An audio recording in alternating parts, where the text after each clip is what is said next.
حضرت ابراہیم و حضرت اسماعیل علی نبینا علیہم السلام دونوں معزز ہستیوں کو اللہ تبارک و تعالیٰ کا حکم ہوتا ہے کہ جائیے مکہ المکرمہ میں اور ہمارے گھر کی تعمیر نو کیجیے۔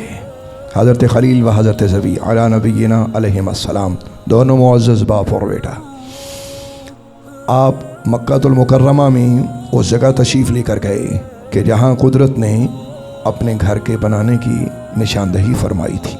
حضرت خلیل و ذبی جب دونوں وہاں پہنچتے ہیں تو کیا دیکھتے ہیں کہ وہاں تو کچھ بھی نہیں ہے۔ اللہ کی بارگاہ میں عرض کیا کہ اے اللہ، یہاں نہ تو دیواریں نہ بنیادیں، کچھ بھی نہیں ہے۔ تو قدرت کی طرف سے جواب آیا، پیارے جب طوفان نوح آیا تھا نا تو ہم نے اپنے گھر کو اٹھا لیا تھا۔ عرض کی کہ اے اللہ، تعمیر نو تو میں کروں لیکن مجھے اس کی بنیادیں تو پتہ ہوں، مجھے پتہ ہو کہ لمبائی کتنی چوڑائی کتنی۔ فرمایا پیارے کچھ دیر صبر کیجئے اور ہماری قدرت کا کرشمہ دیکھیے۔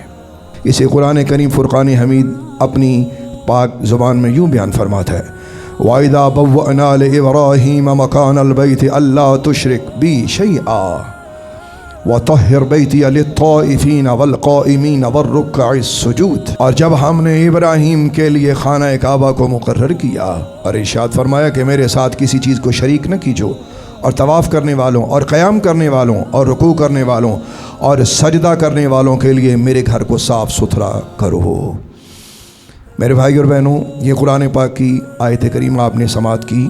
اسی آیت کریمہ کے تحت ان چیزوں کا جواب آ رہا ہے، ان سوالوں کا جواب آ رہا ہے جو حضرت خلیل نے اپنے اللہ سے کیے۔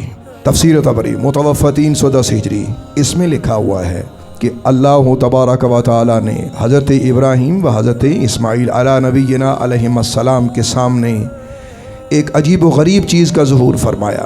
وہ کیا تھی؟ سنیے، فبعث اللہ ریحا یقال لها ریح الخجوج لها جناحان ورأس فی صورت حیہ۔ اللہ تبارک و تعالیٰ نے حضرت ابراہیم و حضرت اسماعیل علی نبینا علیہم السلام کے سامنے ایک ہوا کو بھیجا، اور کہتے ہیں کہ اس ہوا کو خجوج کا نام دیا گیا، اور اس کے دو پر اور ایک صورت، اور وہ صورت بھی ایسی تھی کہ یوں سمجھ لیجئے کہ جیسے سانپ ہوتا ہے، یعنی سانپ کی صورت، دو اس کے پر یا بازو سمجھ لیجئے۔ تو یہ چیز ظاہر ہوئی۔ تفسیر کبیر متوفہ 606 ہجری امام رازی کی۔ اسی آیت کے تحت وہاں ایک اور روایت درج ہے، آپ کی خدمت میں پیش کرتا ہوں۔